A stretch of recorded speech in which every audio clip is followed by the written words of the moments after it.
The Pardi education society સંચાલિત BRJP Pardiwala English medium સ્કૂલમાં 21 વર્ષ સુધી સેવા આપનાર વ્યાયામ શિક્ષક અશોક કુમાર નરસિંહભાઈ ટંડેલ વયમર્યાદાના કારણે તારીખ 2 મે 2026ના રોજ નિવૃત્ત થઈ રહ્યા છે.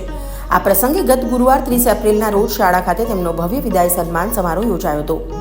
દીપ પ્રાગટ્ય અને પ્રાર્થના બાદ મહેમાનોનું શાબ્દિક સ્વાગત અને પુષ્પગુચ્છથી સન્માન કરવામાં આવ્યું હતું.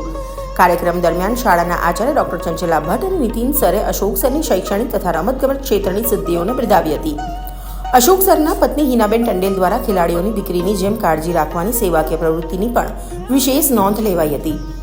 પરેશ સરે સન્માનપત્રનું વાંચન કર્યું હતું. નિવૃત્ત થઈ રહેલા અશોક સરને ઉપસ્થિત મહાનુભાવો દ્વારા કંકુ તિલક, શ્રીફળ, સાલ અને સન્માનપત્ર એનાયત કરી ભાવભીની વિદાય આપવામાં આવી હતી. અશોક સરે પોતાના પ્રતિભાવમાં 30 વર્ષની કારકિર્દીના સ્મરણો વાગોળ્યા હતા અને તેમના મામાનો આભાર વ્યક્ત કર્યો હતો. સમારંભના અધ્યક્ષ તેજલ મેડમે અશોક સર અને હિનાબેનના પ્રદાનની પ્રશંસા કરી હતી.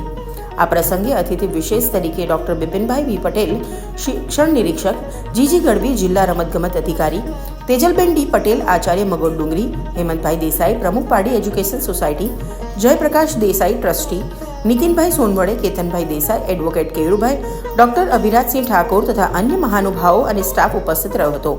સમગ્ર કાર્યક્રમનું સંચાલન જયેશભાઈ એન ટંડેલે કર્યું હતું અને આભાર વિધિ રાધા ઠાકોરે કરી હતી. અંતે રાષ્ટ્રગાન સાથે કાર્યક્રમની પૂર્ણાહુતિ થઈ હતી.